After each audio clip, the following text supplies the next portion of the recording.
नमस्कार दोस्तों, मैं अंकुर उपाध्याय स्वागत करता हूं आप सभी का आपके अपने YouTube channel share market analysis में। यहां आप सभी के साथ बात करने वाला हूं विप्रो के स्टॉक के बारे में। कल विप्रो के शेयर के Q4 के रिजल्ट्स आए, जिसके बाद काफ़ी सारे लोगों के अलग अलग व्यूज बन रहे हैं, क्योंकि रिजल्ट में आपने प्रॉफिट को गिरता हुआ देखा है। तो काफ़ी लोग सोच रहे हैं भाई विप्रो तो गया, मंडे को तो चला गया, लेकिन फिर उन्हें राहत मिली एडीआर को देखते हुए।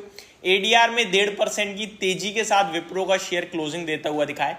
तो अभी ऑलमोस्ट सब जगह कंफर्ट है विप्रो के स्टॉक को लेकर कि हाँ भाई कुछ टूटने वाला तो नहीं है, ऊपर जाए ना जाए वो विप्रो की मर्जी है, लेकिन गिरने वाला नहीं है।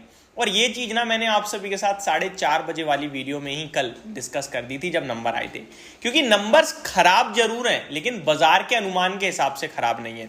जब भी आप किसी बड़ी कंपनी के रिजल्ट्स देखते हो ना, तो एक चीज जरूर चेक कीजिए, ये आपकी नॉलेज के लिए, आप स्टॉक मार्केट में जब तक रहोगे तब तक काम आएगी, कि क्या किसी ब्रोकरेज हाउस, किसी बड़े एनालिस्ट ने कोई अनुमान निकाला है उस कंपनी के रिजल्ट्स पे। अगर किसी ने अनुमान निकाला है तो बाजार केवल उस अनुमान के सामने चेक करेगा कि नंबर्स कैसे हैं। अभी मैं विप्रो पे आता हूं, डायरेक्टली एग्जांपल विप्रो का ही ले लेते हैं। 453 रुपए पे कल रिजल्ट से पहले तेजी में था शेयर और 1.5% 2% बढ़कर ही बंद हुआ है। अगर मैं बात करूं विप्रो के स्टॉक की, तो शेयर का प्राइस आपके लिए 21 के पीई पे ट्रेड करता है, तो वैल्यूएशन टर्म्स में तो कोई महंगा है ही नहीं। मार्केट कैप के लिहाज से कंपनी इस समय भारत की तीसरे नंबर की सबसे बड़ी कंपनी है। पहले दूसरे नंबर पे हुआ करती थी, बट क्योंकि HCL टेक गेन कर गया है और विप्रो लूज कर गया है, इसलिए विप्रो का मार्केट कैप HCL टेक से भी काफी नीचे हो गया है। HCL टेक का market cap almost 4 lakh crore पहुंच रहा है, वहीं विप्रो का मार्केट कैप 2,36,000 करोड़ का है। अगर आप विप्रो के शेयर का प्राइस देखें तो विप्रो का शेयर आपके लिए 450 पे ट्रेड कर रहा है, जिसमें इसका लाइफ आई है 700 रुपए का।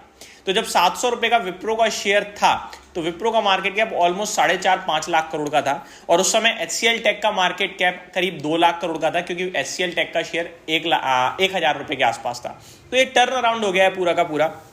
अब आ जाता हूं मैं रिजल्ट्स पे। अगर मैं विप्रो की बात करूं पर्टिकुलरली, तो विप्रो ने 22,208 करोड़ पे रेवेन्यू पेश करा है Q4 में। अनुमान 22,100 करोड़ का था, तो ऑलमोस्ट सिमिलर था।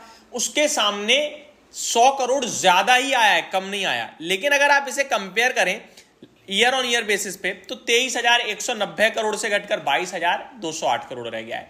बट उससे फर्क ही नहीं पड़ता ना, क्योंकि मार्केट ऑलरेडी मान रहा था कि प्रॉफिट घटेगा और 22,100 करोड़ के करीब आएगा, सॉरी रेवेन्यू, और 22,200 करोड़ पे आया, तो मार्केट के एस्टिमेट को बीट करा ऑलमोस्ट, तो ठीक थे ये।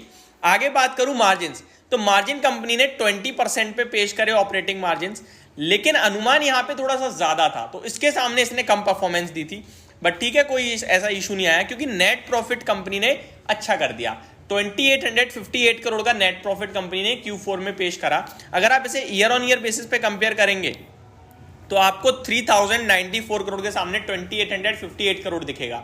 अनुमान 2,750 करोड़ से लेकर 2,880 करोड़ के दायरे में था, तो ऑलमोस्ट अपर लेयर के पास ही प्रॉफिट आया। तो मार्केट को इसको नेगेटिव लेके जाना ही नहीं था। बिना बात के क्यों गिराएगा बाजार, वो भी पिटे हुए शेयर को।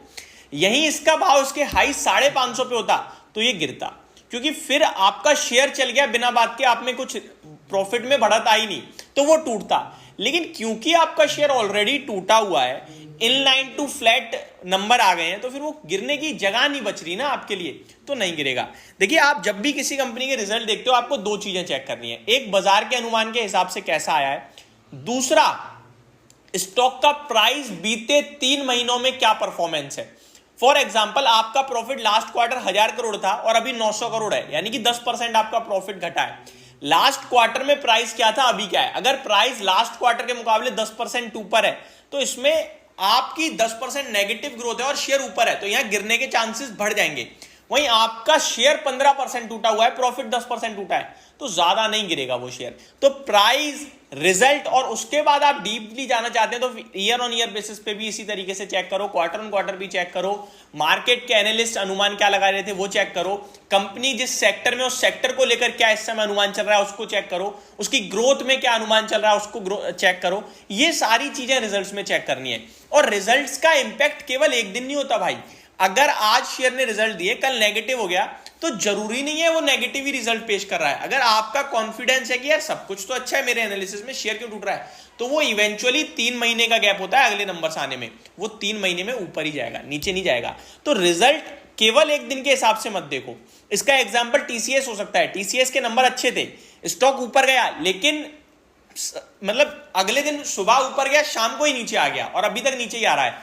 तो आपको ना 3 महीने का वेट करना चाहिए। पता है ये क्यों हुआ है? क्योंकि ईयर ऑन ईयर बेसिस और क्वार्टर ऑन क्वार्टर शेयर का प्राइस तो हाई पे खड़ा है, लेकिन प्रॉफिट उतना नहीं आया जितना मतलब स्टॉक का प्राइस चल गया। तो वो एडजस्ट कर रहा है वो अपने आप को, बाकी कुछ भी नहीं है। तो ये सिंपल सी चीजें हैं जो आपको रिजल्ट्स देखते हुए सारी फॉलो करनी होती हैं। होप आपको सारी जानकारी समझ में आई होगी। Thank you so much for watching this video. Have a great day guys.